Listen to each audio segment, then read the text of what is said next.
Hello, everybody. Welcome out to the Dice Tower. My name is Chris Yi. And I'm Wendy Yi. Today we're covering Splendor Kids. This is from, I noticed the imprint on the box here says Asmodee Kids. You don't read the subtitle. The subtitle is Across the Realm of Splendor. Oh my gosh. That adds so much flavor. Anyway, this is a kid's version of Splendor. But Splendor's basically already a kid's game, you say mockingly. It gets so much simpler than that. No, this is a very, bright, vibrant, welcoming version. It says ages 6+ on it. Mm-hmm. So, well. And you're feeding the land. You're not collecting gems. This is not a selfish game. This is a very magnanimous game. You're giving food. Everybody, on behalf of the Queen. Wendy's going to magnanimously show you how to play this one. Then we'll give you our thoughts. In Splendor Kids, players are trying to deliver a bunch of food to the countryside on behalf of the Queen. So you're going to be moving and trading in goods to make your way all the way up to the castle so that you can gain one of the medals of doing a good job. Now, on a player's turn, they can choose to either collect more discs or they can choose to move. If they choose to move, they will just trade in what they have, and then they can spend these little tokens over here if they want, and then they can move across that space and land on the next adjacent space. Now, there are spaces that are circles that are little villages, and these allow you to take another turn. And then there are square spaces, which are cities, which allow you to refresh any of these tiles that you've received in the past, and they let you pick a new one so you can have a new benefit. If you choose to collect resources on a turn, they have it so that you can collect 3 different resources. You can collect 2 of the same, or you can collect 1 wild. Now, there are a couple advanced variances as well for older kids, so they can give you a lineup of stuff to choose from, which I would always choose to do. And then also they have some of these little village tiles that basically when you go to a village that has one of these tiles, you flip it over and you get some sort of benefit or negative. Now, these are a little bit more random. There are some that are good and there are some that are bad. And so basically players are just trying to move their way all the way up to the castle and be the first one to get into the castle, or at least someone in the same round as the first one. And that's how you play Splendor Kids.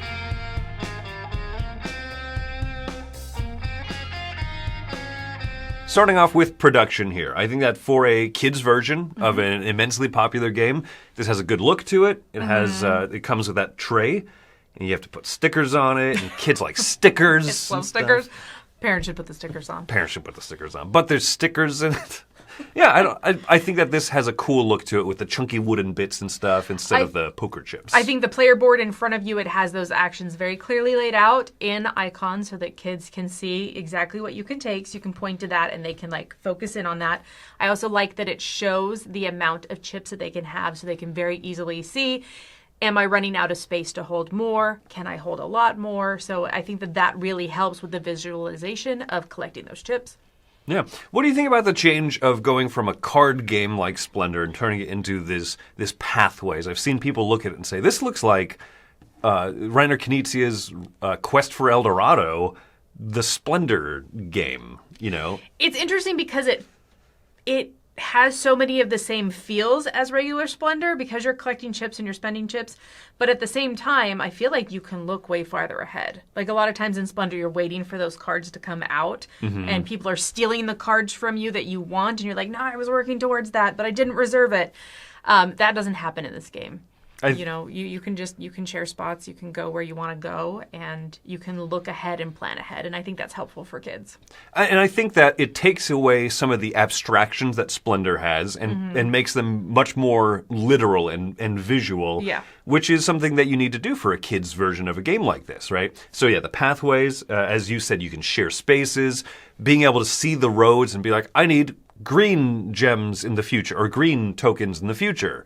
You can see that, whereas with the card system of Splendor, the pathways are much more loose and abstract and can change as players take things. So I think that it does a good job of just all those things help simplify it. You don't reserve cards anymore. You just grab 1 gold coin or 2 of the same or 3 different. There's no minimum chip count that you don't need. You don't need 5 of the same color to be able to take 2. I think they strip away some of those things that make this much more approachable and much easier. And there's less of that undercutting that happens in Splendor. Yeah. I agree. Someone that's like reserving every red so that nobody else can have red. I also like that there's the possibility of a shared victory and that kids get to, like, the benefit of getting there first, if everyone gets there at the same round, is that you get to pick your medallion first. So you get your cute little character, whichever one you're most excited about. The cow. The cow is the cutest medallion. Obviously. Yeah. I think that that's a cute way to make it very much like you're on the same level as me, you know? And if you are one of those parents that is going to let your kid win, because some parents just are, and no judgment, that's up to you as a parent, I think that you can slow roll it and then make it so that you both win at the same time. You know, I think that that's kind of a cute thing if you really want to do that.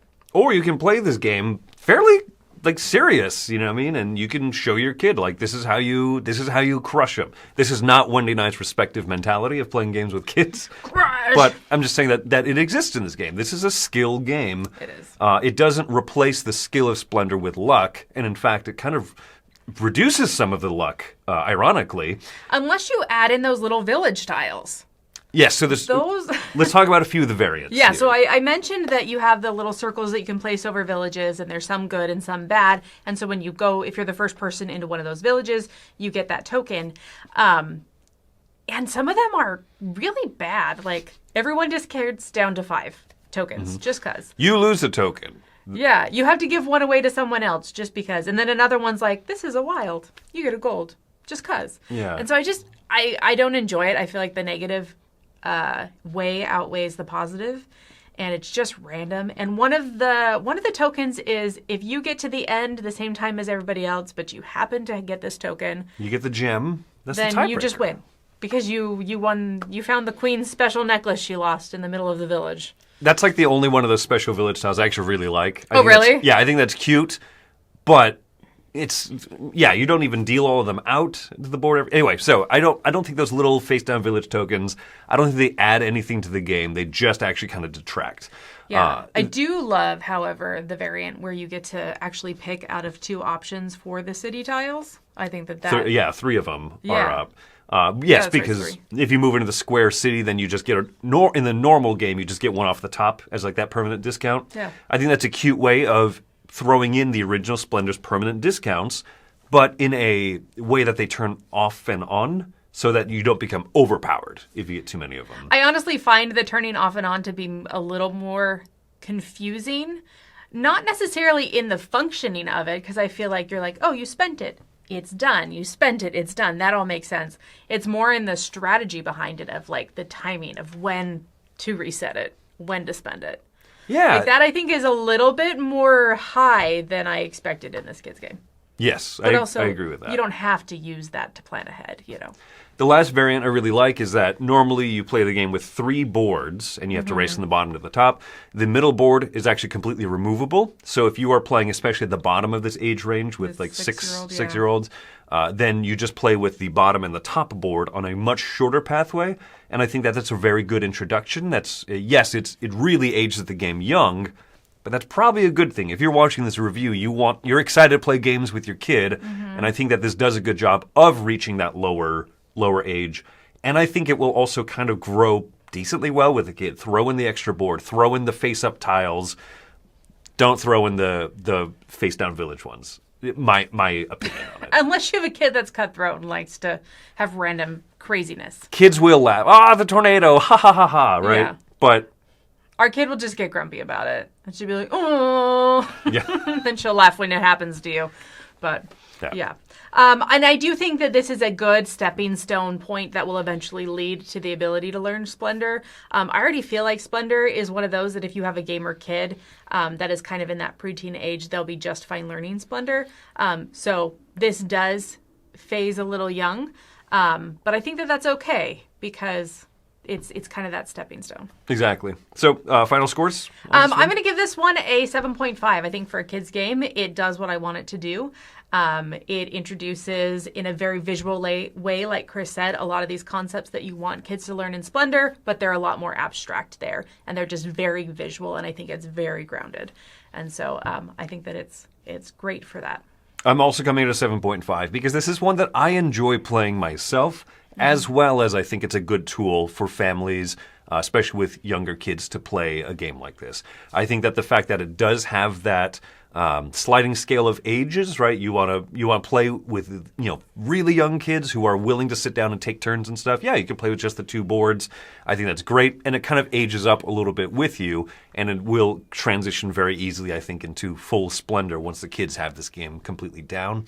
Mm-hmm. If maybe the biggest complaint is that because Splendor's already a very welcoming and approachable game, this might have a narrow window of utility in your household, especially if you are already consider yourself a gamer and watch video reviews on like the Dice Tower. But I think that this is going to have good reach. I have fun playing with it. Kids have fun playing it. So I think on that note, actually, if you have kids of variable ages, this might be a better choice. You have a kid from 6 up to 11, sure. Yeah, 11, 12, 13, whatever. They could still play this. Yeah. Happily. All right, well, if you want a splendid game, Splendor Kids got a seal of approval from the Dice Tower. All right, folks, thanks for coming out. My name is Chris Yi. And I'm Wendy Yi. Have yourselves a, you already used the joke. Have a nice one.